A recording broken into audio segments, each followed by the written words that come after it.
You got it.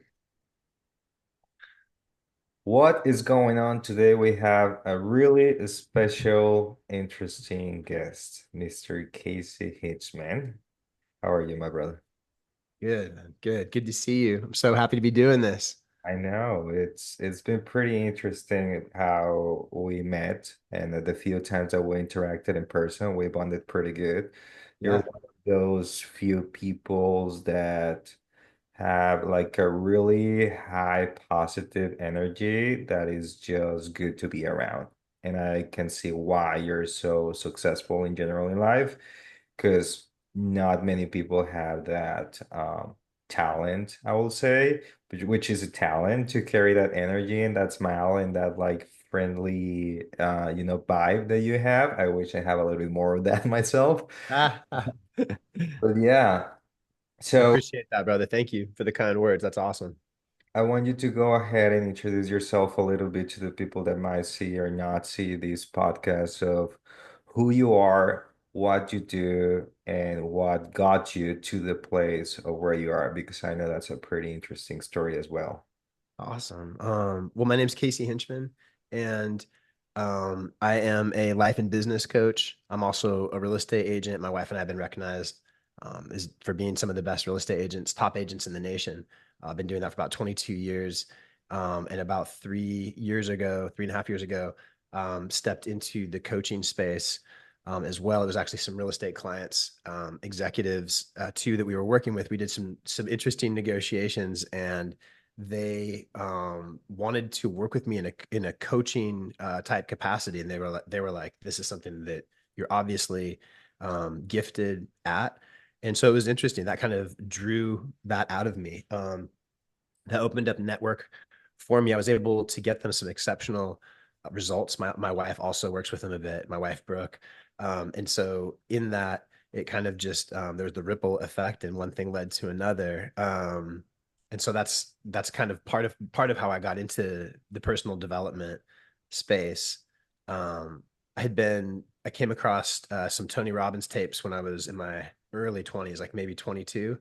Um, and somebody gave them to me, and I listened to them, and I couldn't believe that there was actually something out there where you could actually get time collapsed results, whatever it was, that anything like that existed. So that was when I was first introduced to kind of the personal development, I think, to a certain degree. And it's interesting how things come together, isn't it, over the course of your life. When I was 19, I was first certified as a personal trainer when I was in college, and I was really into weightlifting and fitness and that kind of stuff.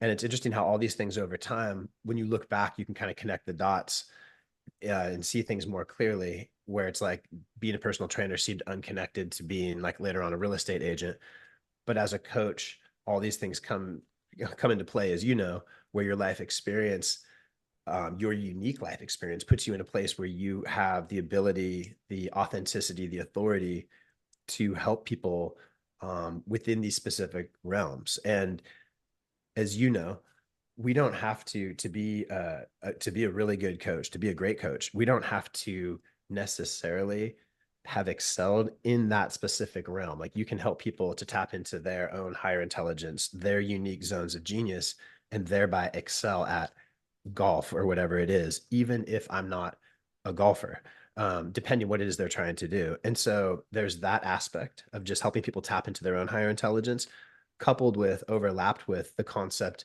of actually having the blueprints to have specific success because you've actually gone down that path of being a successful salesperson or obtaining actual financial freedom, having a phenomenal marriage over 2 decades, or any of these things where you've actually walked that walk and you have the battle scars. I'm talking about marriage, but but you have the actual, the blood, sweat, and tears, and you have the results, right? You know them, you'll know them by their fruit. So that's what I think, most attracted to in this space is being an individual that actually has results in a variety of areas and working with and collaborating with people like such as yourself, where you have actual results in your specific areas of expertise. And I just think it's almost underrated or undervalued by the market in a way, authenticity. But then when you come across it, real authenticity is powerful. It carries its own, it's one of the highest, or the highest frequency that a person can can carry.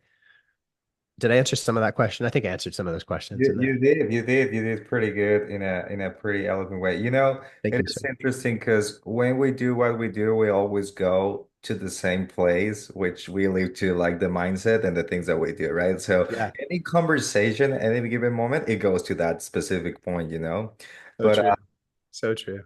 I want to ask you actually the reverse engineering of all of that because for my own personal experience, I didn't just find personal development just because, and I didn't become like like a freaky when it came to the mind and the spirituality and everything just because I actually started doing it for myself because I thought that I needed to fix myself in order to fit into the world. So Yeah, I are like feeling for one, like accepted, saved, you know, achieve the things that I wanted. So people think that we all of a sudden one day woke up and like, oh, I'm gonna do something called personal development. Well, we don't even probably know that that's something that exists, and it's pretty like downgraded across the globe right now.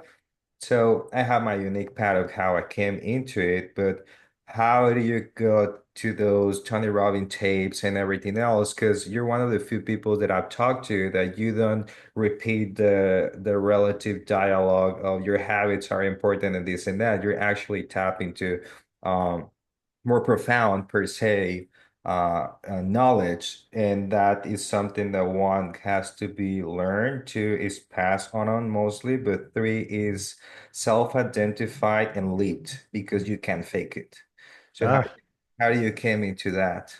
takes one to know one, huh? Takes one to know one. Yeah. Well, thank you for the kind words. I appreciate that. And I mean, you're totally right. It was through working, through needing to work on myself, through seeing things like within my parents, for example. I saw things that I really admired, and I saw like that they had a real, very real love, and then they got divorced when I was 9 years old, and it was a a very it was this very sad thing, obviously traumatic thing for me, and that was an example, Robert, like early on where I was like, okay, here's two people that I can see.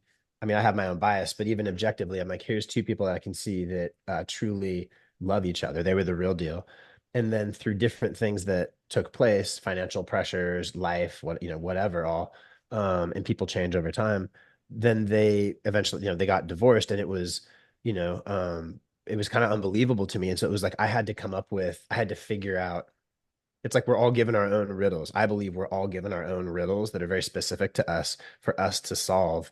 We have to identify what those are, and we have to solve them. And most people don't even ever really identify them, and definitely the vast majority of people don't actually get to the other side of what that riddle is. And if you want a clue, if someone wants a clue as to like what their riddle is and they haven't identified it, like you'll know it because it's probably, at least some of them, it's like something that's really difficult to kind of figure out. That's part of how you know it's like your riddle. It's not something you just solve, like that.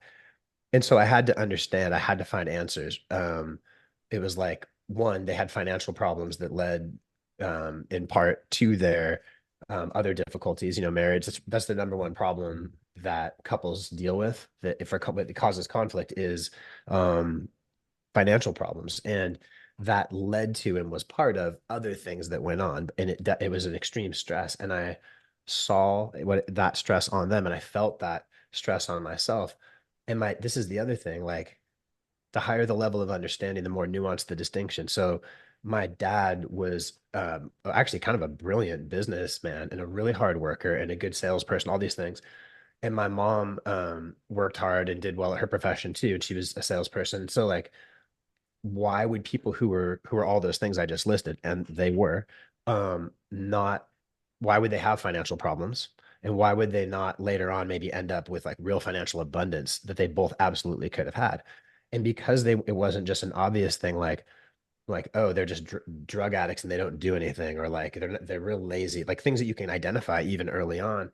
It took me a lot of time to be able to find the specific things that were like, oh, because of the specific aspects about this around money or spending or communication, or like within a relationship. A lot of people don't get this. The vast majority, unfortunately, of marriages aren't going to be lifelong until somebody passes away, happy marriages. And that's a really sad thing to say. they can be happy early on or whatever. But 60, depending where you are in this country, 60% of marriages here in California end in divorce. And of the people that stay married, 30 to 40% are, generally happy until the end. It's all relative, not happy every day or whatever, but like they report being happy in their marriage. And so when you do the math, that's either, depending where you are in the country, it's either one in five married couples or one in 10 are going to actually stay together and be happy until the end of their lives, which is what, excuse me, the whole idea is from the beginning. So like, what the hell, right? So these are riddles. I mean, that's a riddle for everyone that we should all work on solving. But when it's in your life and it's your parents, I believe it's like put in your lap to figure this kind of stuff out. And you do, right? Like there's simple equations, there's simple answers to all of these things that take years for breakthroughs. There's like here's an example. If two people are in a relationship over time, like that long period of time, that means both people are changing and growing, hopefully growing, but they're definitely changing.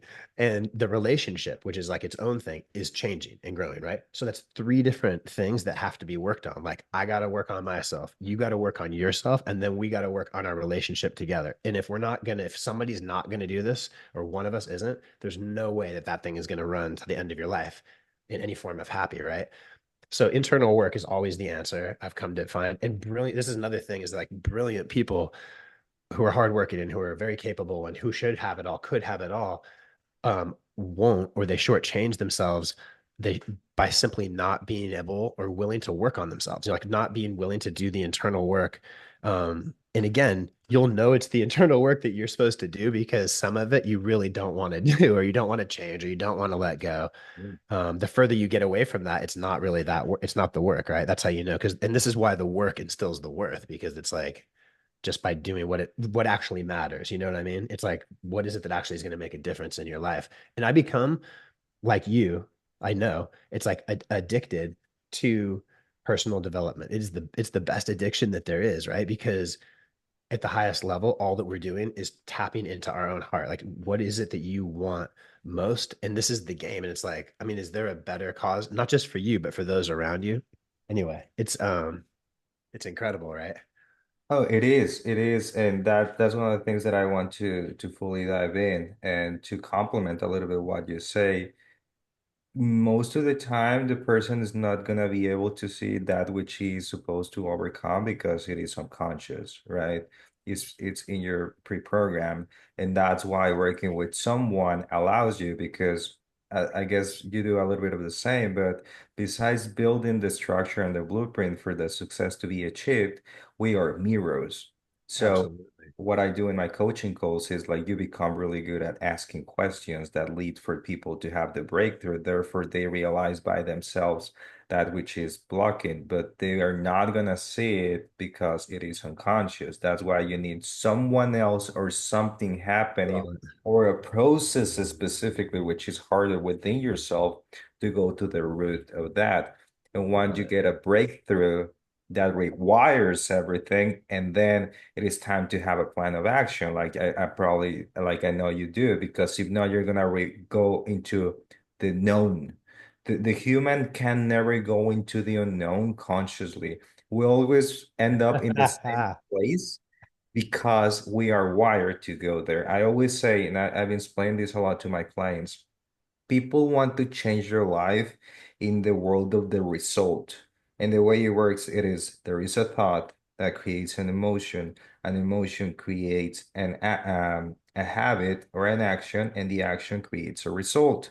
You can start doing things different and maybe have a habit that is different. But if the thought and the emotion remain the same, which 90% of your thoughts are the same every single day, you're gonna end up in the same place once there is a situation that triggers the mechanisms to go into your safe spot or safety net. So that's why you're not changing it. It is not because you're not working, it's because you're working one wrong and you don't know what you're working for. You know what I Yeah. mean? Yeah. So there is a science there, and for me, that's why I've always had mentors, where at least we have friendships where we can bounce back, or we can like go about it. Or in your case, I know that probably your wife is a massive element in your life because a real couple is known to be your biggest mirror, and she's gonna like show you your good and your bad, right? So that's your It's biggest teacher. intense, bro. It gets intense. Yeah. But in the era that we're living in, I guess always, right? Because people might hear this sometimes and they think that this is just like fake, right? Like, how is it possible that through changing how you think your life wholly changed? Well, there's actually things that you gotta do. But I would like to ask you a few hard questions that I think we kind Nice. of like avoid and people might have or in their through, right? So why most personal development advice fails for people? Why do you think that? Because people there's a lot of reasons, but I think people focus too much on who they or what it is exactly they need to do, what they need to do, what they need to say, maybe, versus who they need to become. They focus more on if anything change rather than transformation. And those are with a lot of what you're talking about as well. It's like changing your thinking. They don't focus on changing the actual way they think, the way that they do things.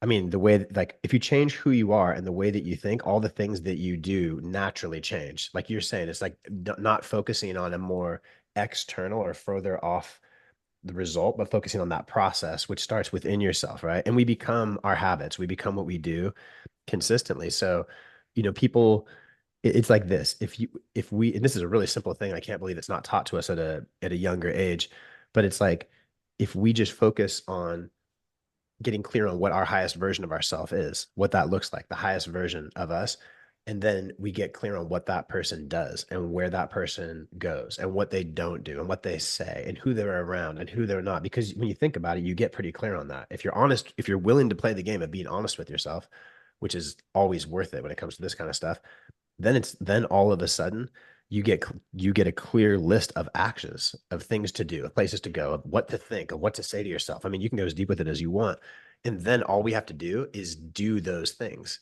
and then we actually become that person, right? Like sometimes we have to like act our way into right thinking rather than thinking our way into right action. And I know that we all do this.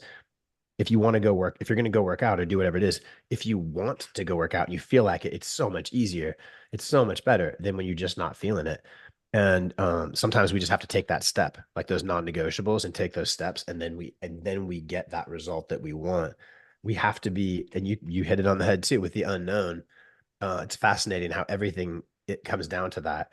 Um, marrying somebody that you love if you're afraid of that, or leaving someone that you need to leave because it's what has to happen and you're afraid of that. All of these things come back to the same concept. It's in every moment we're choosing between light and dark. Like the further I go with all of this, I'm sure you as well, it all comes down to light and dark, truth and lies, the positive and the negative. And we're choosing between that in every moment. And we're choosing how we're going to use whatever's happening. Like, are you going to let this negative thing bring you down? Or are you going to choose to use it, transmute that from dark to light? I mean, it's like whatever that sounds like. It's very real. I mean, and this is a great example. It's like, and this goes back to your question, like why don't people change, or why don't people do what stops them from doing what it is they really want to do, or whatever aspect of this. And it's like as soon as we start to step into that unknown space, it's like we drop back like the thermostat. We have our 70 degrees. We start to step into something we don't know. And we drop back. We stop doing as much. We stop doing the extra work or doing the things it's taking to make us successful, or we speed up because it's cooling off too much. And once you start to get this, you're like, dude, I'm not going to be run by an automatic like system like that. I'm going to pick and choose what it is I do in my life. And you know what else, Robert? It's like people don't get in touch with their with what really matters to them. I found out like when I was in the military is when I really realized that freedom is definitely one of my highest like core values. So I've realized over time that makes sense that like financial freedom, attaining that as early as possible was important to me.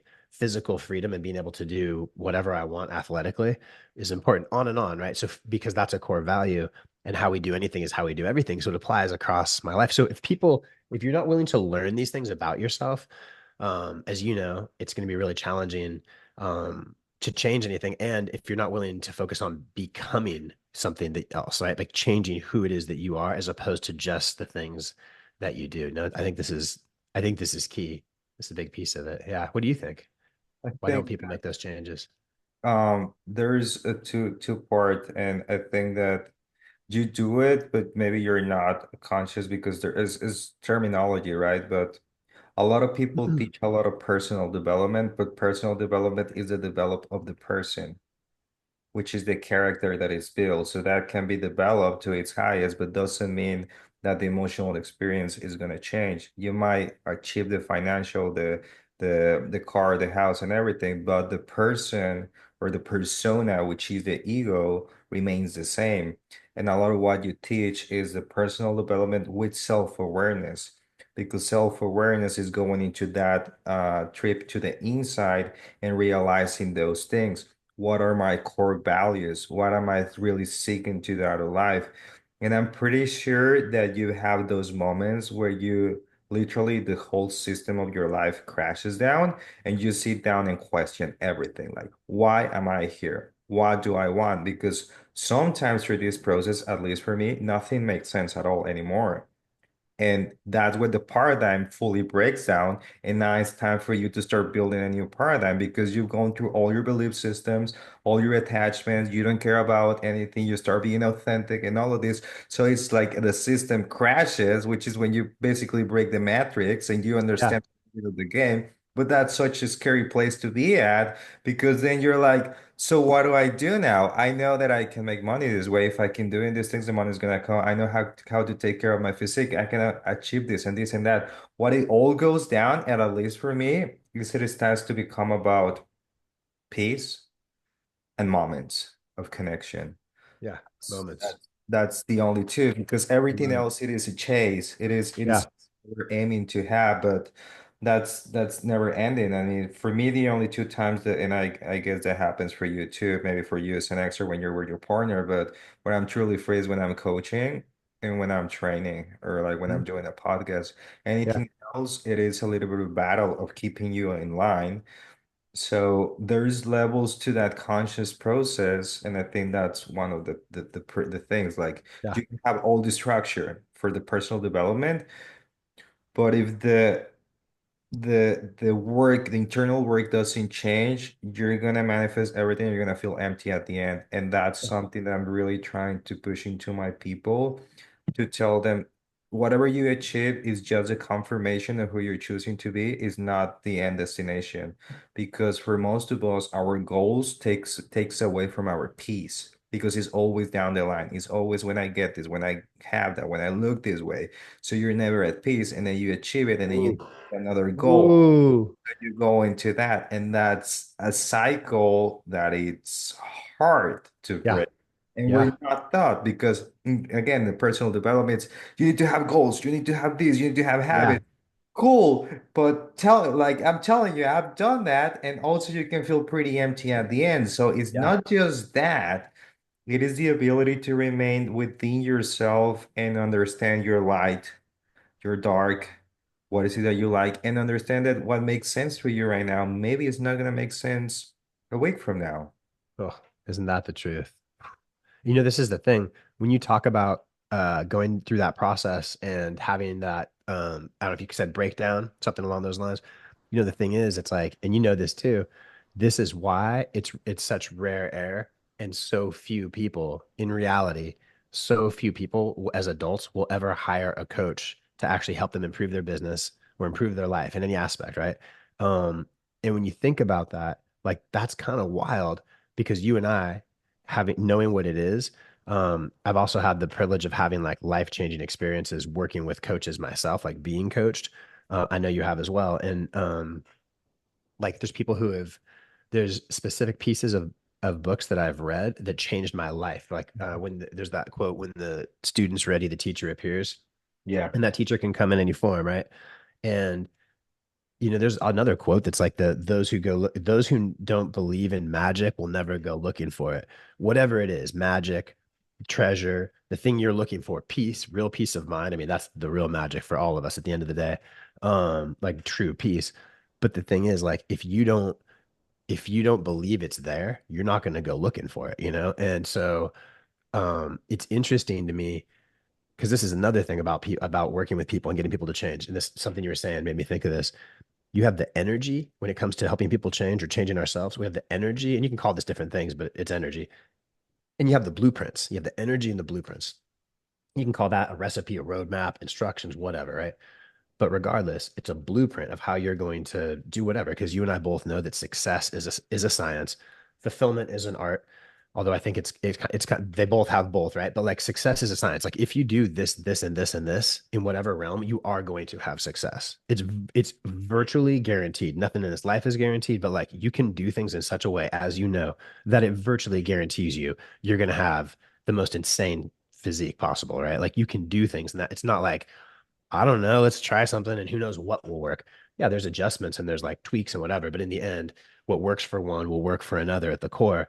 And so it's like understanding that, right? You have those blueprints, but then you have the energy and you have the concept of the law of exposure. I think this is another aspect. This is kind of like where you and I mean, there's on both of these we connect, but the energetic piece, which is something that's palpable, but not as tangible, right? It's not as like you can't list it the same way and you know it when you're exposed to it. And I tell like my guys on my call today on our group coaching call, it's like I remind us all that like we can transfer like in this conversation right now, we Mhm. can transfer energy and belief and confidence through a freaking Zoom call. I mean, you can transfer it through a text. You all, everyone knows because we've all gotten a text that pissed us off or made us laugh. That's a transfer of energy that's happening, believe it or not. Like in our Western minds, we think of it differently.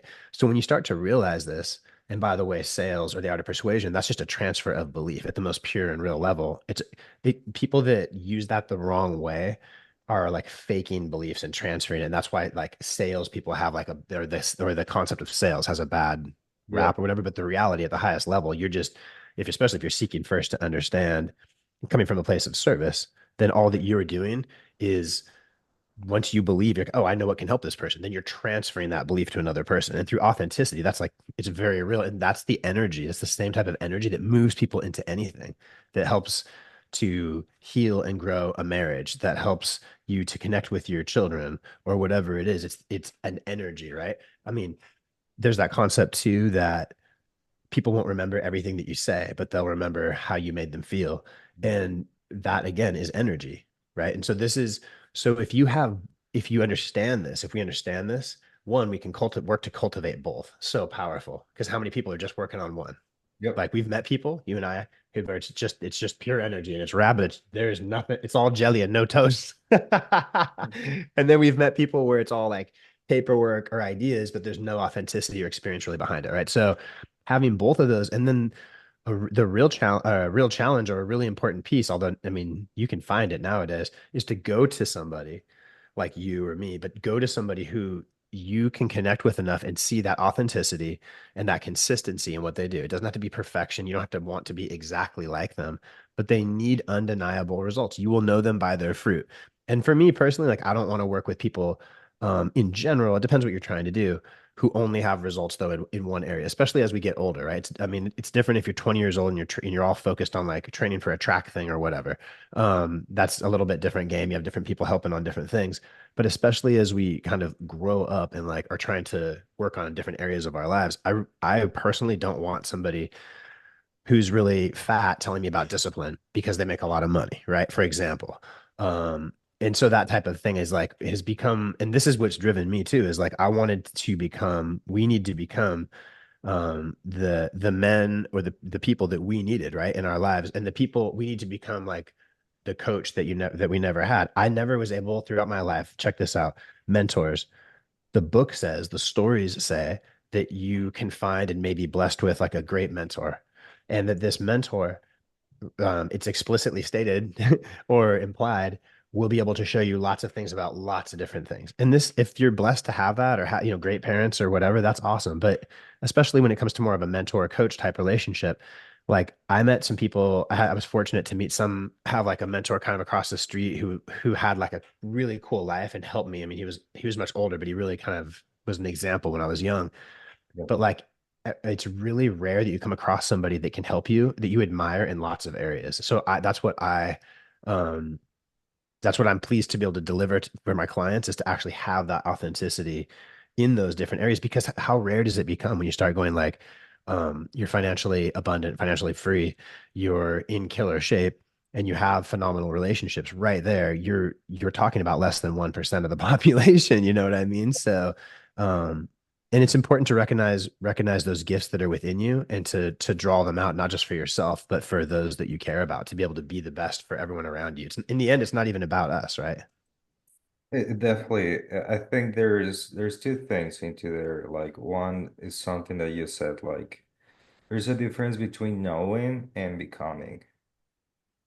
Like we are a walking embodiment of on that which we teach. That's because it, and because of that, we build a business around that to make money per se, but really is to make sense of our lives because we need an outlet where we are one confirming, experimenting, and growing that which we're seeking. And it can only be done through teaching and showing that. So when I'm coaching my clients, I'm basically coaching myself. And you say the message enough times, you become the message. So I honestly, love it. we build the life around something that is needed for us to remain in balance. So if people don't believe that we are a little bit smart. Just think about how we build the business that makes us be at peace. And through that, we make money and help people. I don't think there's many people that get to do that because one, you need to be really passionate about it. You need to embody it and you need to have a bigger sense of purpose, which is a higher calling than yourself. Amen. Amen. I love Right. it. Dude, that's why it's such an honor too. It's like when we met down in Huntington Beach, the whole group over there at JWX, just in being around people in the industry, um, there's a lot more going on than you might think, right? Like you think they're just a bunch of trainers or whatever the coach thing, people that want to be influencers, not even. That's the people who um, have really overcome some things and really transmuted the, dark into light and achieved exceptional results in their area of expertise. And I think it's just like if you've overcome something in your life, and this is for anybody, it's like if you've ever overcome anything in your life, you have to understand that there's somebody out there, lots of people who have not yet overcome that particular thing. Like you lost 30 pounds once or whatever. I mean, like there's people who will never pull that off or who really would love to. You can help them. And so, in our job, our purpose, right, is at the core, it's to heal and to grow ourselves and then to show others how to do the same. And we've been doing this since the beginning of time. It's crazy, isn't it, Robert? How so many things now, I guess it's like a return to like a lot of common sense type principles, but how I feel like in recent times we're cut off from things that were known for so long. And it can be like the benefits of walking barefoot on the ground, right? Or the fact that like meditation, this is a mind blowing one. Like meditation isn't like a thing that you like have to go and like learn how to do. You literally shut your eyes and take some slow, deep breaths and try, clear your mind best you can, and you will automatically drop into an alpha state, into a low level. Like like there's nothing that has to really be learned other than someone telling you that. And I could go on about how many things that are so basic that we're cut off from our energetic fields and all sorts of other stuff. But it's just it's like hidden knowledge, almost like lost knowledge. Some of it from the just in this last century or two, some of it within recent decades that people are being completely cut off from, so anyway, I think that's a huge thing that drives me as well. And to understand, to show people that they can tap into, remind them that they can tap into and find a lot of these answers within themselves and on their own. Um, and that they can tap into it. You tap into like higher intelligence and your zones of genius through the simplest, dumbest sounding stuff, like have a wake up time, work out hard and stick to a program, journal, do maybe a little meditation if you want to go deeper. It's like the front load your day with things that really matter. Oh, I got a big one. Big one. Just do what you said you were going to do. Just stick to your The word. promises that you make to yourself, Yeah, that's one to start. that's I it. think that for me, I've seen that. Like I've divided in kind of like levels of consciousness, and you probably agree. Like the first level of consciousness is the person that needs to understand how to stop instant gratification, which is Yep. the number one killer of any person awareness, success, and anything, right? Which is through food, sex, substances, and the word not being spoken and judgment, right? Just Vices. you start mastering those, and that's why fitness and personal development are such a big part because through fitness you might say it's an egotistic thing to look good, but you're actually learning how to like calm yourself, your body until yeah, you're not the master. You're gonna eat what I tell you. You're gonna wake up at the time that I tell you. So that by itself, your subconscious program is not running you, and you start becoming more self-aware, right?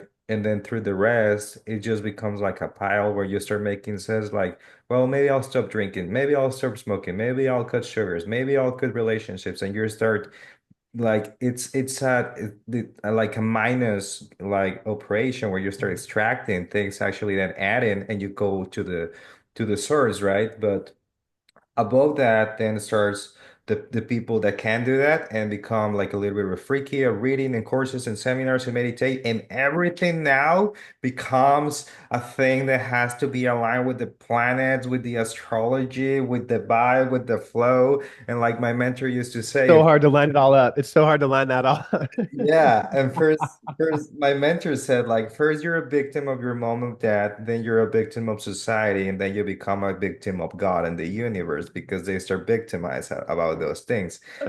They think that because the ego is so smart, you know, how it gets us. And Yeah. here I want to go into this part because I know that big part of you, just not even by talking, but seeing you in your authentic self.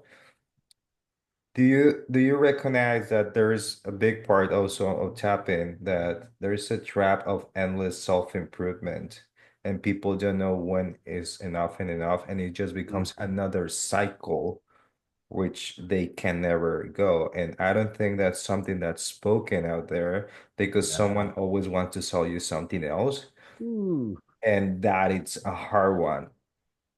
And for me, I was a little bit stuck there for a minute because it's Yeah. normal. You're like, oh, reading is helping. I'm gonna read more. Yeah. Working out is helping. I'm gonna work out more. Dieting is helping. I'm gonna diet more. When is that really leading to peace? No, it's Yeah. actually starting to take you more away from that again because Ooh. you don't find the answers. So for you, because I know you had that breakthrough already. When was that moment when you had that realization of like, I don't need to do anything and be at peace. I choose to do everything because it helps me be aligned. I think that in moments of darkness, whether it's like small things recently, just things that happen in life, loss of loved ones, things that happen just over the years, or way more major things that I've been through in my life, I don't, in those times of darkness is when ironically, like it's kind of like we learn to find peace on a more real level. Every great spiritual teacher has shown us that the kingdom of heaven is within us in different ways. They say this, right? Regardless of like people's belief system. And if people don't have a belief in that higher power, it's still taught in so many levels, right? That through things like meditation, but that we can access this place within us that is just pure peace and well-being, and that's available at any point no matter what's going on outside of us. It's actually becomes and it might just some of it I'm sure is through experience, kind of like training myself, but it becomes more accessible at points under a lot of stress actually, which is kind of counterintuitive. And if you can access that place when you're going through dark times, then it becomes much more automatic and much easier to access that peace within yourself, that heaven within yourself when at any time that you want. There was a time a number of years back, and it's funny the way your memory works because sometimes we can remember moments of change. I guess I can kind of remember when this happened. I was going to some seminars and I was around some people in meditation. They had us doing some basic meditation stuff. And I read about 20 minutes a day or 20 minutes twice a day was this optimal suggestion for really getting deep into it. I think I was just doing it once a day. I don't know if I ever stuck to twice a day, but a number of years back, there was no way that meditation was anything that was like I would ever think that I could actually do. Yeah. Just with my level of like energy and movement and whatever, I was just like didn't get it. Again, kind of like a lot of the stuff we're talking about and the way that a lot of people think of like personal development and coaches, like, is it even real or is that like a scam? And turned out it was very real. And through stress pressure that I was under at that time, it was more of a necessity. Often we're driven by either desperation, mostly, or inspiration. And I've had the gift of being driven, you know, by some things, my self-imposed mistakes or mistakes that other people, you know, make or whatever, but things that just happen.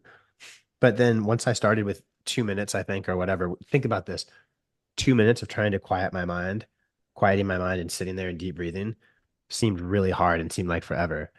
And then I got to where 20 minutes was no problem. I didn't really try and push a lot past there. I did some days where I do 20 minutes twice, but basically I got to a place where now, once we learn something, it's like the mind of man, once stretched by an idea, never regains its former shape. And so I'm able to drop into a meditative state so easily. And it's like right there. It's like, you know, at any point throughout my day. Um, so these types of things, being able to access these types of states and knowing that they're available to us, like this is another example of, I mean, you could it's out there. Like all this information is there somewhere nowadays. You can find it somewhere, but it's like we're drowning in information. That's what makes it lost knowledge that most people might be like, oh yeah, I did hear that. We do say that in church, or I have heard that somewhere. There's like heaven is within you. But a lot of times it's like a cliche or something you only hear on a Sunday or whatever it is. And it's like, no, like we need to realize that's available within us. And everything we're doing outside of ourselves is way secondary. It's like master the internal world and the external world becomes so much more enjoyable, you know? When it comes to that part of mastering the internal work, I think that there's a positive, cheerleading, motivational speak out there that can come across spirituality. And I think that that is not really what it is because full deep work of spirituality and personal development is actually pretty dark most of the time. And I don't think that you can be calling yourself an enlightened being if you're happy and cheerful all the time. Happy and cheerful is a result of working your demons all the time. And I think that that's one of the biggest traps of the ego, right? Like when you go to the 10 traps that the ego has of like you're not enough, like doubt and all these things, and you start going into personal work, it becomes about you thinking that you've overcome your ego, and that's when you're more in your ego because you Right. haven't fully surrendered that it is not about healing the ego, it's about integrating the ego. But in order to integrate the ego, you need to come at peace that there is a really uh like the same size of your light is the same size of your darkness because it's a dual world. The Hermetic principles teach this, right? Like there's a world of polarity. So as you grow into your light and being, your darkness is gonna grow into the same way. As above, so below. So you need to be able to walk and allow them to be in a little bit of a harmony, but you can't deny that part and expect that your life is gonna be good. Mm. Ah, Either way you go too far is gonna consume you. You go too much into the light is gonna consume you. You go too much into the darkness, is gonna consume you. So I don't think that most people are even willing to talk about this because this puts you in a position where people don't want to show themselves as, oh, I have problems, I have issues, I have a dark side, I have a big ego, I have, like those dark thoughts sometimes, which we all do. Few say. So for you, when did you started to integrate your like shadow and everything? And how's that work specifically for you? Because all the other process of meditating and everything is a little bit of yeah. a Yeah. to finding balance. But shadow working and facing your darkness, it is a different process for sure.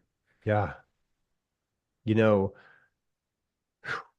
it's crazy how we pay a price, right? There's a price that's paid for it. And there's aspects that we choose and there's aspects that just kind of happen. And a big part of it, Robert, really is that I went through enough darkness, faced enough darkness in the world and in myself, and transcended it and conquered it and transmuted it into something positive that changed because I was able to, for example, have a good quality of life to actually find happiness and peace when I was in really dark times or dark situations. That for me, I think is one of the biggest pieces. So like when you're going through, I really say this to people. I was saying it on our call today, like never let a good crisis go to waste. Never let a good crisis go to waste. Yeah. So this may be easy to listen to, but really hard to do when it's happening to us because it doesn't look like some like what I'm talking about. It looks like someone you love died. You lost some crazy financial opportunity. Something horrible happened. There was an accident. Like it looks like something so horrible that that's when all these principles that we're learning in church or from a coach or whatever just go right out the freaking window, and we just kind of we go into like more primal, fear mode or whatever. And that's when it really you're being given an opportunity. See, a lot of people don't see their road to success. A lot of you are missing your road to success, your path to success. It's actually being given to you. It's being laid before you because it looks like something horrible that happened. It looks like some disaster, something that you don't want. Whatever it is that really sucks for you, it looks like that. And it's like that's your path to success. It's your road to success that was put before you. And it's the meaning that you're tying to it. You're missing it completely because you keep asking yourself, like, why is this happening to me? Why is this happening? Like, I don't get it. Like, I'm trying so hard. And if you stay there, then you don't get to move forward. And this is what you're talking about with regards to the dark. It touches on what you're talking about with regards to darkness. Like, what do most people do? They soft sell themselves on everything. Like, they don't think that they're fat because everyone else is fat at whatever age, right? Or they don't think that they have a problem in their marriage because everybody else has a marriage that sucks. Everybody else, you know what I'm saying? Like, because the prevailing narrative, think about this. What's the narrative in the United States? How thrilled are most people 30 years into a marriage? How thrilled are they? I'm not saying everyone's unhappy, but I'm saying like when you look at sitcoms and you look at different things, like, it's just entertainment, but it's also reflective of certain aspects. How happy are people like in their marriages? It's kind of like a narrative, like the guy's an idiot and like da da da, whatever. And so it's I think it's just really important to realize like we have to take control, stand guard at the doorway to your mind, and we have to take control of like what narratives we're going to allow in there. People don't realize we're pre-programmed, like we're programmed already from our parents, from society, from teachers, from TV, from our peers. We have beliefs about things we don't even know that we have.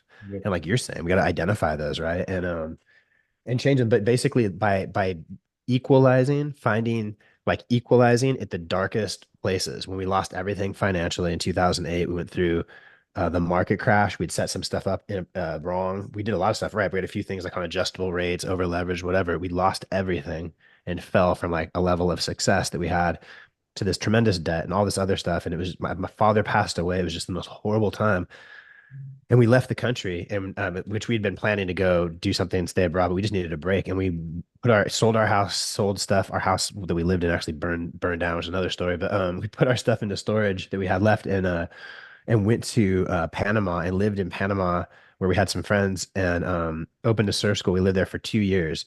Crazy experience, just wild experience, Robert. And 2 full years in a place like that. And it was in that time, right? Like there was the first 6 months or so that I was down there. I almost like feel me on this. I couldn't find peace for like a single minute or two. Like I couldn't find any level of like emotional, mental, like, it's a nice day. Like, it's good to be alive. I couldn't feel that. It was the first time that I understood. I could never do it, but it was the first time that I really understood how people do like take their own lives, like how the pain is so much that they're just like, fuck it. Um, and that was a crazy experience. Like we were in a beautiful place, a beautiful beach. We had like a lot of like time to ourselves. There's a lot of good things that were going on for us that were positive. I felt very like guided and protected, but yet I still couldn't find that within myself. And so being able to find that and find my way back, forgive myself for mistakes that I made that truly affected myself and my family negatively, because there was a point where like I didn't think I was going to ever be able to forgive myself for certain just mistakes that I had made. We lost our home, we lost a lot of things, lost everything, from a financial or whatever standpoint, which is like one thing again to say it. It's another when you're like living in the house and you're going through your life and you're like, we're losing our house, like we're losing our income. It's different to talk about it. Like we lost everything. Um, so we found it was Bocas del Toro, Panama, and I was able to find peace and happiness while we were there. Like we were able to I was able to forgive myself. I went through the process of grieving the loss of my father, who was my best friend. I was fortunate because like I had my health and I had my wife, so like I focused on that, had this place to kind of like recover. But in the end, just being there and not being like in the rat race full on. But basically, it's just like once you find happiness in those times and you accept, oh my, okay, my credit's screwed up. I'm hugely in debt. I mean, it's gonna take me years to pay this debt off. Um, I lost everything I had, and I was like had some success, and it's like way gone and in debt, and my father passed away, all these things, and it's like okay, like I'm okay. Like I can live with, like I can move through this. I can, okay, here's where I am, here's where I want to go. And to go from that kind of place to climb back to where less than a decade later we became completely financially free. Like that depth and that height. I mean, I'm not a billionaire. I don't have like a Lear jet or something, but we have, multiple six figures that come to us passively. Like we don't have to work ever again. Like we did this through a conscious effort, but like at the say in 2009, I was on an island, just like couldn't trying to fathom the mess I was going to have to clean up. In March of 2021, we rented a house on one of our properties, and that made it work to where, boom, we were completely financially free. And I was like, dude, I just solved like a generational problem, right? Like my going back, no one was for generations really successful financially. And I was like, whoa, I completely, solved that. So the drive came from those dark times, the drive to solve these things, just like you're saying, the personal development, it starts with healing ourselves, working on ourselves. So that's where that drive came from. And then finding peace in those dark times. It's like if you can lift weights and do something, a certain thing, then doing things with your own body weight or whatever becomes really easy, right? It's like weightlifting for the soul, brother. You know what I mean? But you have to believe that. If you want to, it's all as you say. If you say if this is the end of your life and it ruins you and that was your chance and you blew it, it is as you say. If I'm like, this is my chance to use this and transmute all this energy, which I did over time, into a drive that's like was insane, right? And so, and that's what I want. That's what I work to show people how to do. I know you do too. So light, turning dark into light. Yeah, I've come across a couple of concepts that I've been studying big, and those are the only ones that really you start connecting the dots. Like you said, in any ancient teachings, they go to like a little bit of a source and you start complementing. But the Yeah. Kabbalah teaches us that basically before we come to the world, we make these agreements with God where we're supposed to face certain things, and through the transcendence of those things, we come into a completion of our soul. So that's exactly what you were saying. Like when the challenge is Soul pretty. contracts. Yeah, but those scenarios, like the way God and life works is reverse engineering and how think people think it's gonna work. So I can almost guarantee you that before you went through that massive crisis, you had a moment where you asked to grow and to be strengthened. And it was such a powerful desire that created this massive situation that you had no choice but to become the man that was later on going to have all this success. And it becomes a constant battle afterwards that it is not easy, but the only way we expand consciousness is through stress and problems. Because what's the other option? Comfort. So anytime you want to grow and achieve and experience more in life, life is going to give you the challenges that you need to become. So you expand your consciousness and become the person you're meant to be. Careful what you wish for. Yeah, yeah, it is. Well, I can tell you, like, if you're pretty self-intended and you're like, God, I want to become this person in my life to be financially free, and it's like, all right, there we Yeah, he's go. like, car goes Yeah, off the freaking edge. I know. It's just, you and the know, thing is, what's crazy about it is, this, anyone who's successful on whatever level, yep. and especially people who are massively successful, they want to tell you about, if you engage them, they want to tell you about their challenges. They don't want to be like, I'm worth $20 million and I've got three this and I've got, I mean, if you're watching MTV Cribs or something, but like people really what they want to talk about from my experience, what they have more fun talking about, and definitely what I have fun talking about is the those things. They're the making of me. And it's a trippy thing because a lot of people, other than hearing a story told for themselves, they would be like, fuck that. I'm not like, this is a horrible thing that happened to me, and I'm justified to never go back into real estate again after I lost everything. It's kind of embarrassing, like losing everything you're in real estate. I went back to the same market and crushed it, became the top agent in my market. It's like most people are like, I'll just go somewhere else or do something different, right? Um, and that's the thing. It's like that's where that power is, but it's like the meaning that we take from it. And I definitely, looking back, Robert, I'm like, definitely, I asked for that with my understanding of like relating to myself and my beliefs and everything. Like, I know that I asked for that before I came here because the growth that came out of that is phenomenal. It's the making of me. Listen to me here, sitting here talking about how I was $500,000 in debt, lost my house, my rental properties when the real estate crash happened, all these things. And I'm like proud of it. Like, I want people to actually fathom that because most 99.9% of people can't get into a situation to screw their finances up that bad. It took like a lot of work to do that. So you can't just go walk out there and get like that screwed up financially. It takes some real effort. I didn't know that when I started, by the way. I didn't know you could start at zero and go backwards. I thought you could only start at zero. Talk about naive. I'm like, you start at zero, you just can go up, right? Because you only, and it's like, no, no, you can go fully into debt Can drill down. as we But learned. But you know, the thing is, it's like you take if you go out there and you mess something up, like your your problems are your gifts, right? This is how that's a problem right there. That's a problem. Like losing everything and losing my father, for example. And even in something like that. See, here's the thing. People think like, well, yeah, every problem, I could say something like this. Every problem, universal law, every problem carries with it the seed of an equal or greater opportunity, as you know. Everything negative that happens by universal law carries the seed within it of an equal or greater positive opportunity. And so this is what we're talking about when it comes to transmuting dark into light. And I use an example like you have a loyal client who burns you or doesn't use you on a sale or stops working with you, and you're blown away because you had this exceptional relationship or whatever, right? And you feel hurt in whatever your business is. Believe me, these things happen. So then what? What I would do when something like that happens, which is luckily rare, but something happens that feels that way, is I go, okay, I take any anger or negativity around that and I go, cool, tomorrow and I've done this recently, I'm gonna spend 8 hours calling new clients and generating new business. And I'm gonna get 3 new clients tomorrow purely from the energy yep. of my anger, my disappointment, my frustration, my whatever, the wrongness of it. And the more wrong it is, the depth of that struggle determines the height of our success, right? It's like never let a good crisis go to waste. If you're pissed about this situation, what are we going to do about it? And dude, this is the other one.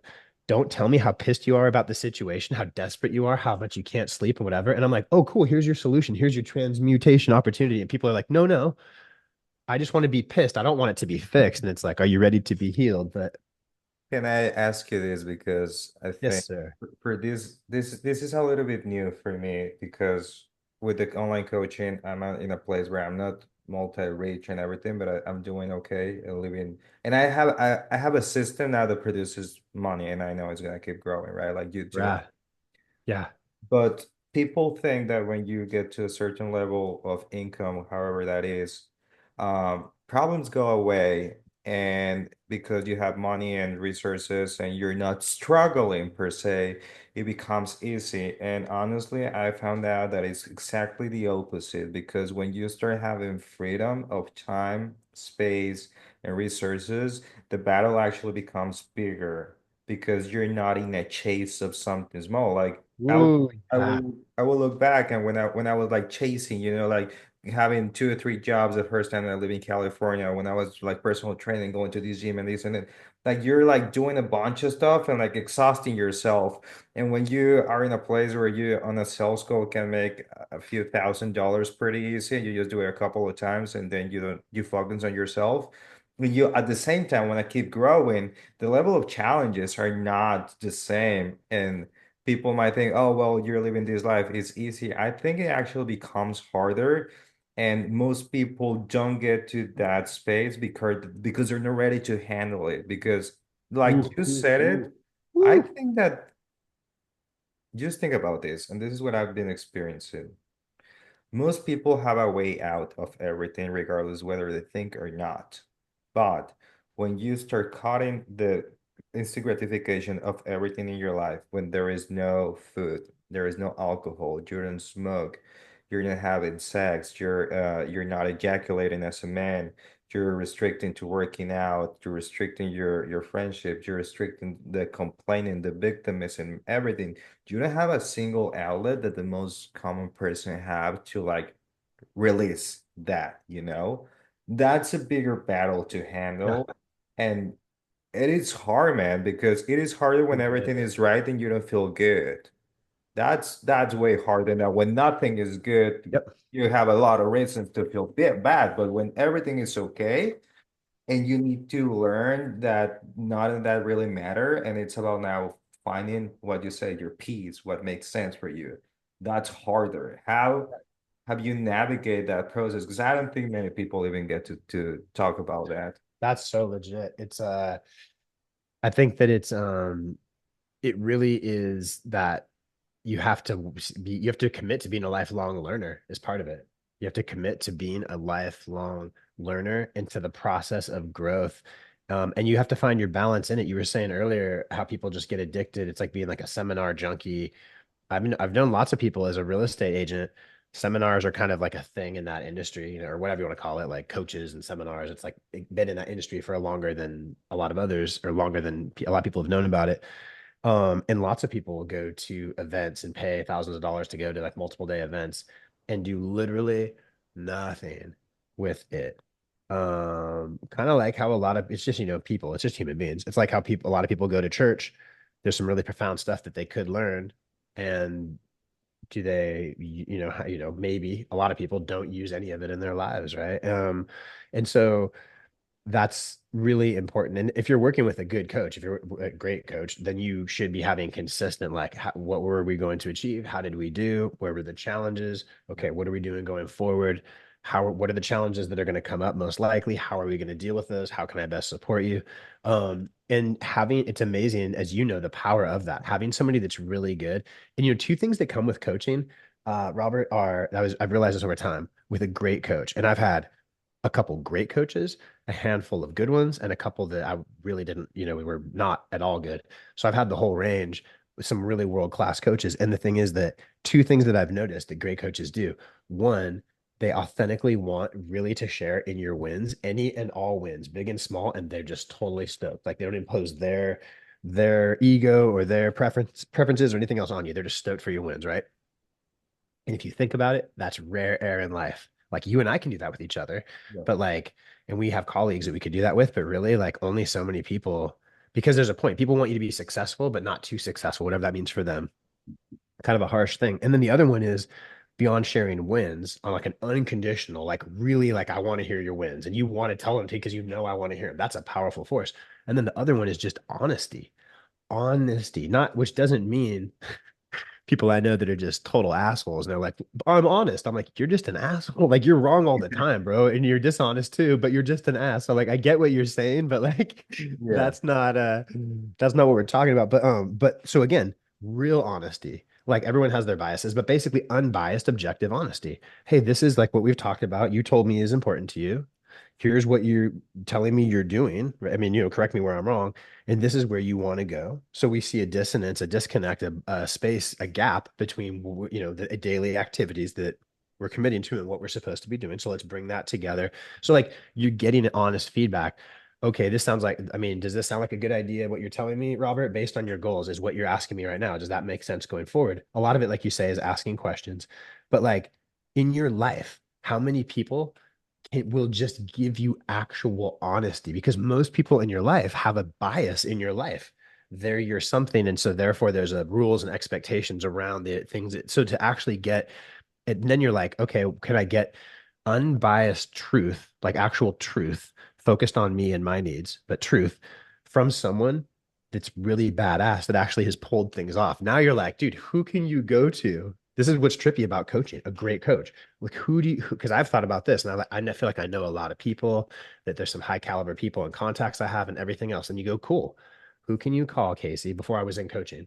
Who can you call that you can share any win across any area at any level, and they're going to be stoked for you. And if you really answer that honestly, you're like, shit, Yep.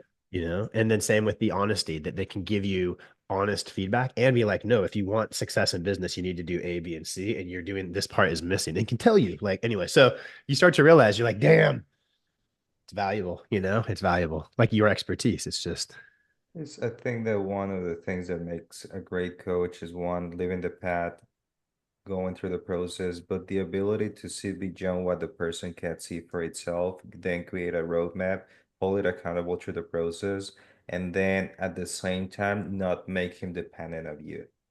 yeah, teach them Because how to do it on their own, show that's them how to. yeah, that's the biggest thing that I would say to my clients. I by no means want you to become dependent on me while working with me because if that's happening, I'm not serving you at all because then you need someone to give you the answer. What I really want is that you transcend in a way that you just bounce back ideas with me and you become that person because at some point you're probably going to start disagreeing with a lot of the things that I believe myself, and you're supposed to. That's when you start transcending, right? So there's like a bigger intention, I guess, per se. Like if you keep going to the same coach after 10 years, well, probably you're not, like Right. evolving becomes a dependency Yeah. now, like that. And there needs to be a space where you become your resource and know that the information is within you.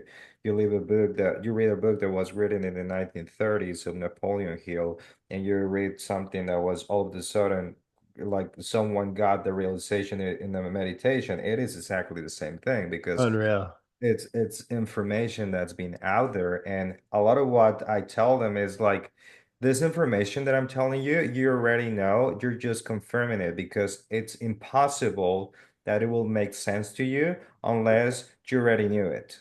Yep, straight up.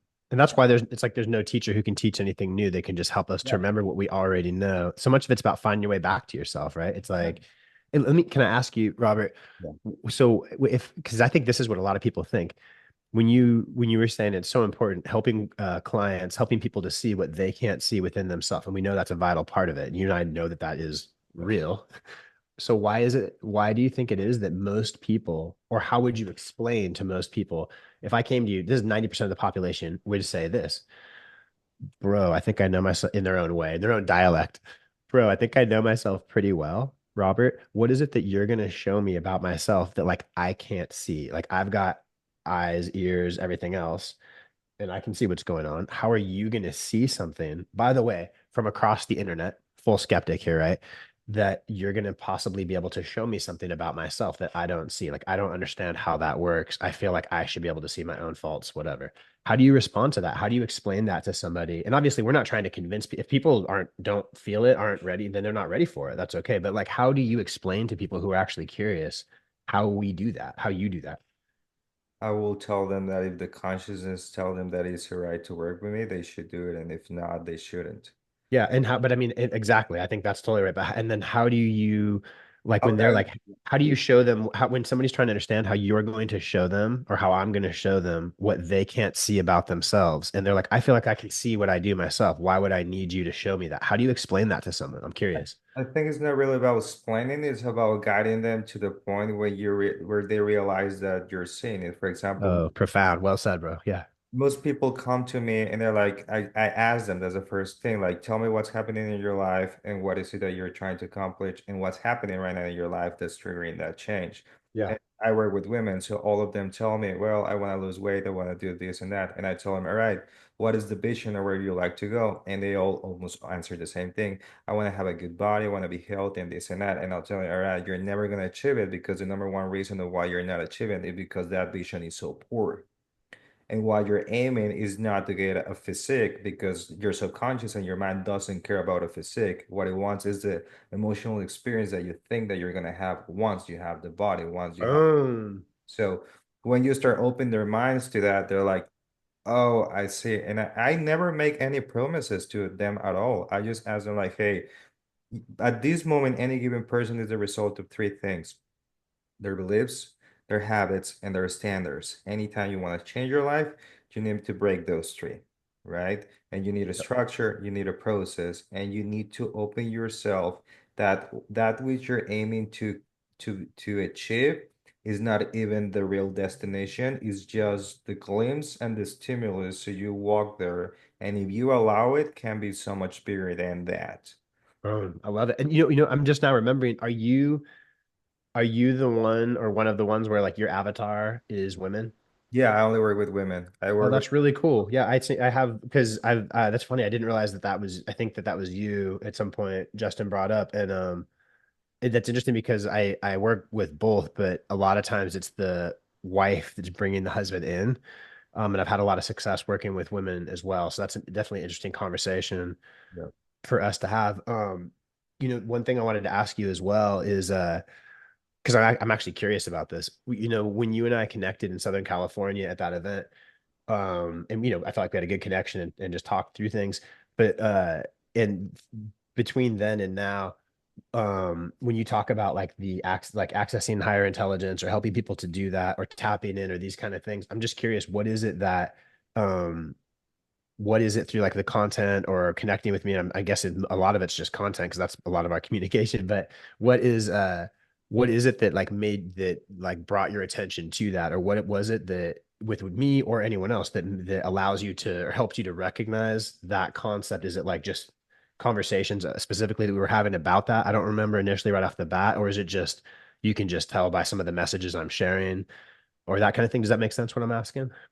Yeah, like you're trying to ask why through my own awakening experiences, I think that you carry a similar message and As you're opposed to like, I help people with financial freedom. You know that I coach real estate agents. You know that I coach people with fitness. Like I do all these different things, but I find it interesting that like that you keyed into that aspect. And I know it takes one to know one, so I know that's part of it.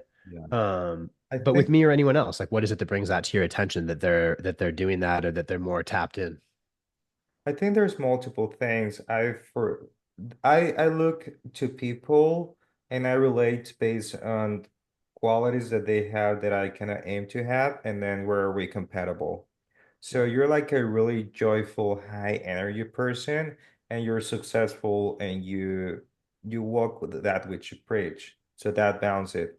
And yeah, over time, like seeing you like do your Consistency. thing and consistency and answering the same question that you asked about a mentor. Like what I'm trying to do with this podcast is not just talk about fitness and macros and because I'm like that's the hook for me why people Hmm. come and then there's a bigger conversation. So Love it. same thing is who do I know that it's being congruent and that I want to sit and we can deliver something bigger by exposing each other. And I think there's Yeah. only a few people that I know and they came through that um, from JWX. One is you, the other one's Miklo that we Hmm. stay in touch and a few friends, but I think Yeah. few people carry the authenticity that you have because you're pretty authentic and you're not like afraid to show yourself or like and you make fun of yourself. Like I'm just trying to Yeah. stay to keep up with you, junk bugs and everything. Like that's, Yeah. and that's something like you said, people don't remember what you say. They remember how you make feel. You're Yep. extremely humble, you go, you shake the hands, you're present and all those things. And I think that's been many of the things that you said through your messages that I think most people don't even understand that you're saying them. Yeah. And that's how you connect. Yeah. I appreciate that. I see a lot of those same things with you as well, as far as just the authenticity and that same thing of just being like tapped in and getting certain things. It's interesting because I don't know about you. Well, I do because this is just the way it is. That connection at that level, even if you have certain connection to it, it doesn't exist just that way from day one. It's like something we grow into Yeah. that we earn. It's like God says, move towards me and I'll move towards you. I mean, in a different language a long time ago and much more eloquently. But he said, but it's like, move towards me. And the universe does this. It's like move towards me and I'll move towards you. Grace is like given to us, but we have to take actions. We have to respond to things in certain ways. We have to do that work, right? That internal work to access higher states, to access higher intelligence.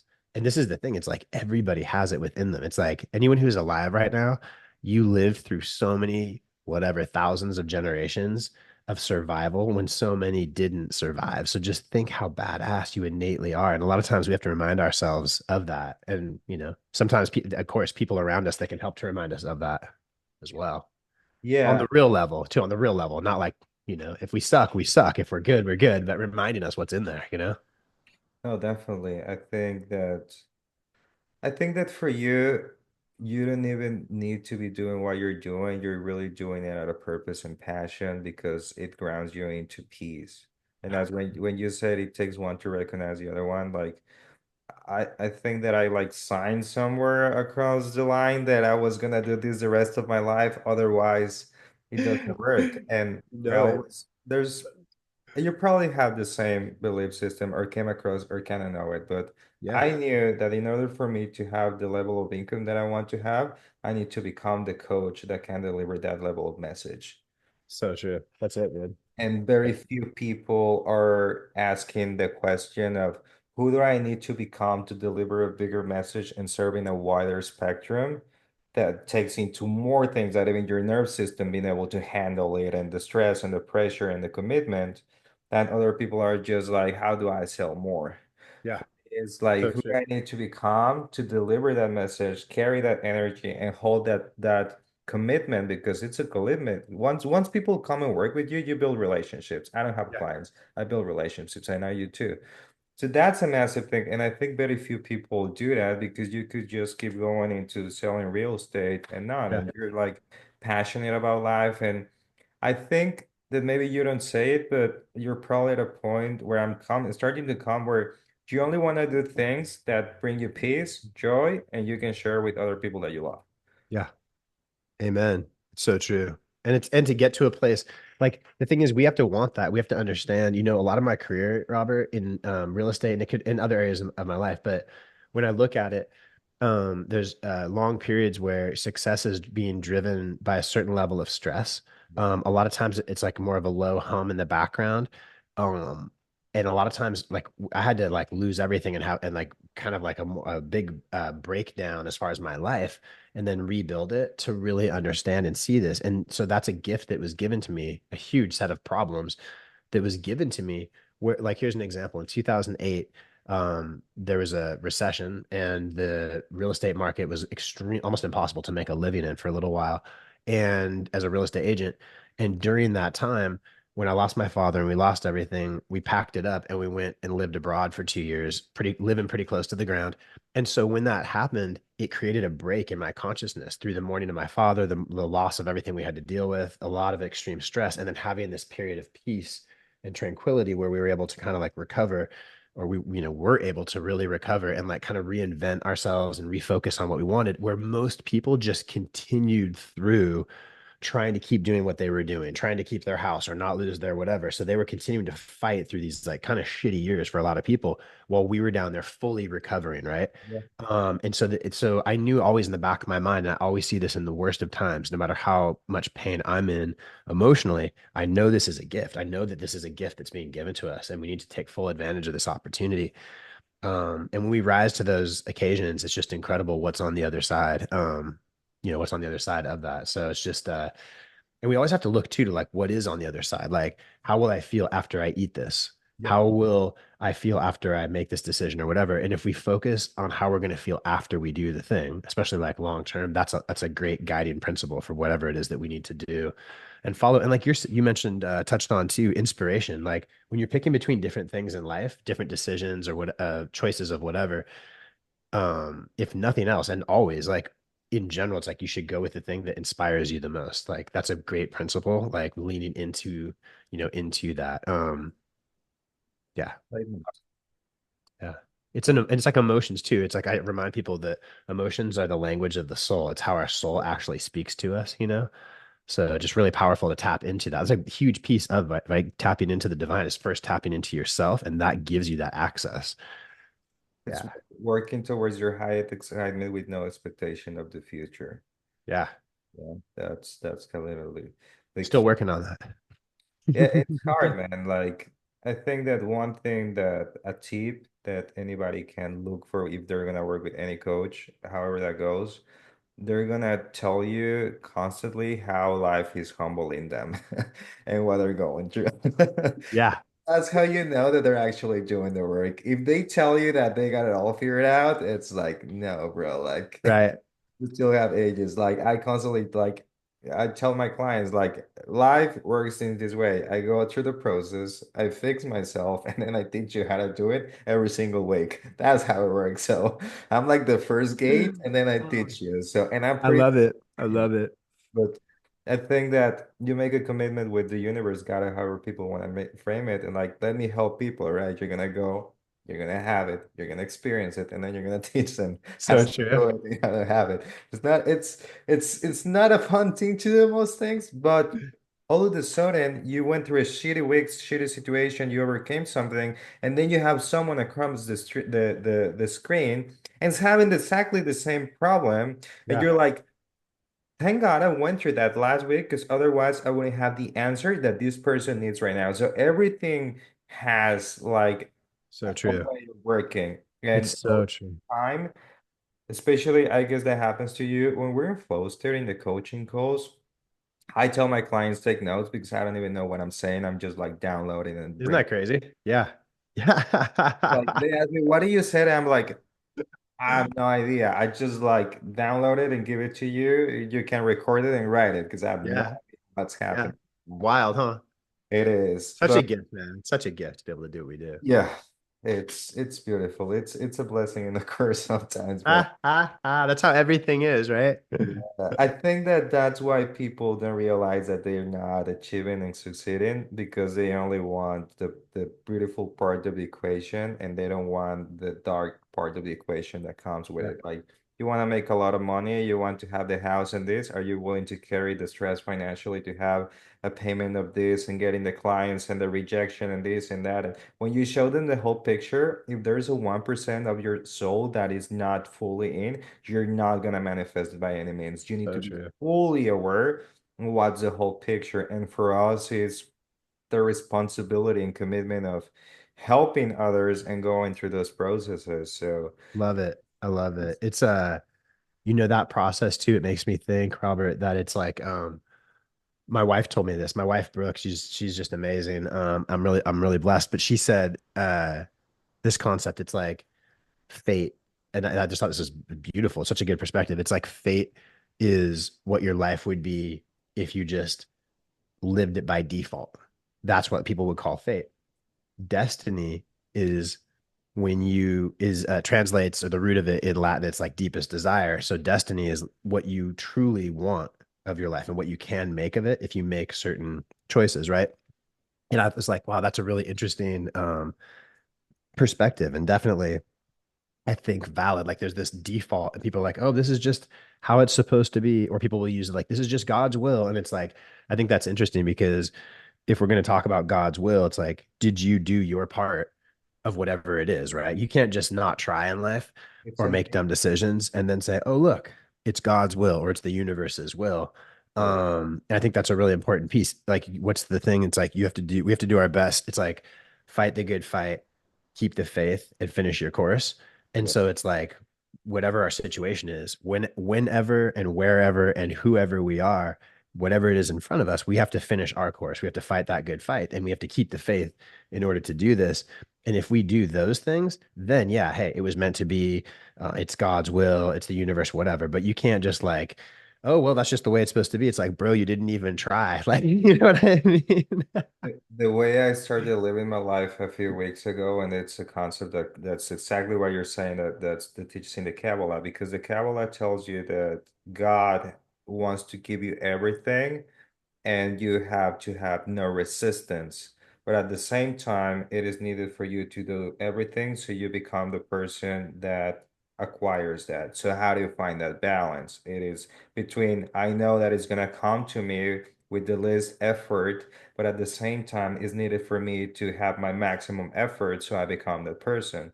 So the way I resolve that equation is a 90-10. And for salespeople, they're gonna love this. Like you're gonna have a product, you're gonna put all your energy into the product, you're gonna have the best packaging, the best speech, you're gonna go, you're gonna knock the door, you're gonna get there, you're gonna get fired up, you're gonna convince the client, you're gonna tell it everything. And when it comes to the final decision of whether the person buys or not, and you're done everything, then you surrender it to God and you allow it to come through or not. That's the difference of the speech out there of like, no, you go and you break your back all the way, you bring it to the end of the court, and at the end, at the 90%, Yep. you let it be and you surrender, knowing that everything that you want, it's already within you and it's gonna be Yeah. given to you at the right moment. But That's that's a it. hard thing to do. And in sales, that's what I do. I do my whole pitch with everything, with every single client. I go get fired up. And at the end, when they're gonna say yes or not, I just like I surrender to you now. You go Yeah. from Yeah. I love it. So it. powerful. It's just Yeah. so powerful. And that's what people need to understand because it's like people are afraid to even take that chance, Robert. As you know, they're afraid to even step into trying. Like we have had people over the years that find the perfect house and the perfect price range and perfect everything else. And it's so perfect. And they know other people will want it. They know it's competitive. So they don't even try. And I'm like, wait a minute. Everything is perfect about this, but you're afraid you won't get it. So you don't even want to write an offer. And that metaphor carries through in life, right? Like, bro, you got to put yourself in the game, put your name in the hat, right? Like, And then know that within you is the ability to overcome whatever situation happens. But that's a muscle that you need to build. If you, a lot of what we teach is people need to start winning somewhere in their life, especially when they're like little bit broken, right? Because that yeah, builds self-esteem. You start fighting fail those enough wins. times, you become self-aware and you become confident that you can overcome things. So you see Yeah, challenges in a different way. But that gets built over time of having certain level of constant success and reaffirming through your habits and your beliefs that you can do it, right? But yeah, so true. everything that you want is on the other side of every single fear. Fear is the mechanism Woo. of life that tells you this is where you're gonna go. Because there's something that's gonna give it to you by transcending that fear, which is you're gonna expand your consciousness and become more and receive the alignment of the universe, Hey, right? everything you want is just on the other side of what you're afraid of. And right, like the magic you're looking for is lies in the work that you're avoiding. Yeah. I Oh, think that's just so powerful for people to remember everything you want's on the other side of what you're afraid of. And the magic that you're looking for lies in that specific work that you're avoiding. yeah. Powerful. So before we go, I want to ask you two things. What is next in Casey's life that it's driving you to go? Because sure, you're expanding, you're helping more people, but within you, in your own behind the door process that you're working on right now, what's the next thing that you're like trying to achieve or fulfilled? And what will be your message to the world if you were to be gone tomorrow? Ah, all right. So you might have to remind me on the second one in a second here. So then the first one, what's next for me, or what's next for me, or what inspires me to keep going, kind of thing. What is next for you that Yeah. it's that you're trying to transcend, become, do, and what is that happening in your life? How is that Yeah. work? I think that the concept of like ever expanding the level, not just levels of success, but levels of fulfillment of our profoundness. Speaking for me, like for my profoundness of my experience of this life, um, really allowing myself to accept and lean into the fact that there are no limits to that, which doesn't mean that I have to make a certain amount of money, work a certain amount of hours, or achieve a certain amount of things. I mean, I can do any of those things that I want, but it does mean that um, the quality of my life, which is the quality of our life, is the quality of the emotions we experience on a consistent basis, right? So, like the quality of my life, the quality of my emotions, the quality of the meaning that I tie to things, and just my overall experience in every way in life, and thereby the results that come with it all, can continue to improve in such a way that it's such a never ending cycle. I don't Part of it is I don't even know what's next. I'm curious myself. Because with this, it's like you keep discovering, this too. It's like I feel like the secret of coaching that people don't talk about is that we get as much from our clients as they get from us. We learn as much about ourselves from helping people um, as they're learning from us, and it becomes this incredible cycle where you're almost, by focusing on them, transcending self, you're ironically coming full circle to coaching yourself. And so there's so many things, but just the successes of my coaching clients, helping people to attain more of whatever it is that they want, and really just honestly spreading light, like because people are like hypnotized by these divisive, false, weak narratives on so many levels, and they affect all of us. And Yeah. so we have to take control of our minds, stand guard at the doorway to our minds, especially in 2025. That's like the frontier, right? It's like the mind.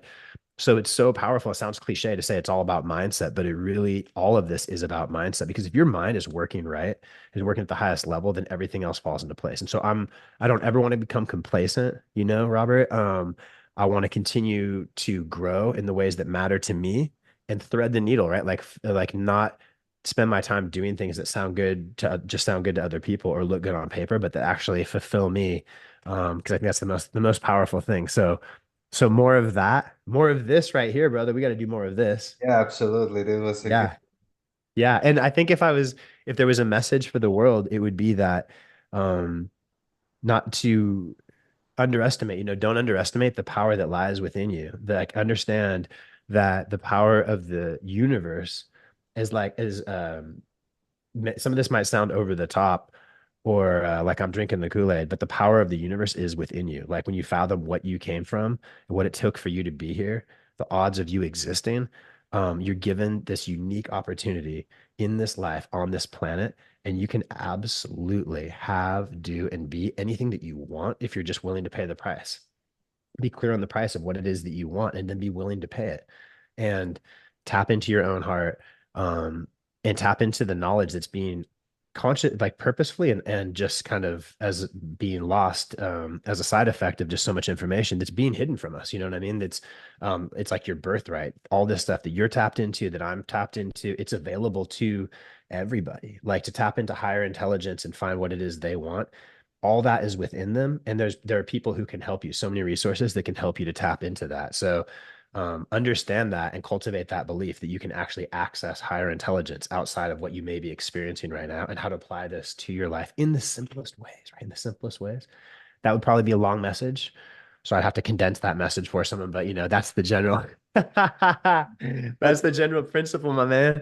man. No, but I understand, man. And I think very few people are passionate about life the way you are than passionate about teaching. We become anxious constantly about giving to the role that which is working for us. And that's why they see like, where do you get this all this energy? It's like, because I just understood something that has me like in whole for like 10 years and I want to tell someone so they're not in whole for 10 years. Isn't that wild? The energy almost like comes through. It's crazy because it's almost like self-generated, or it's just you're given more of it. Life Maybe it's just to supports spread the life. message. Life supports life. When you're at service and you're working in purpose, the universe provided you the So resources true. so you expand that more, which is needed, you know. Yeah, I But love it.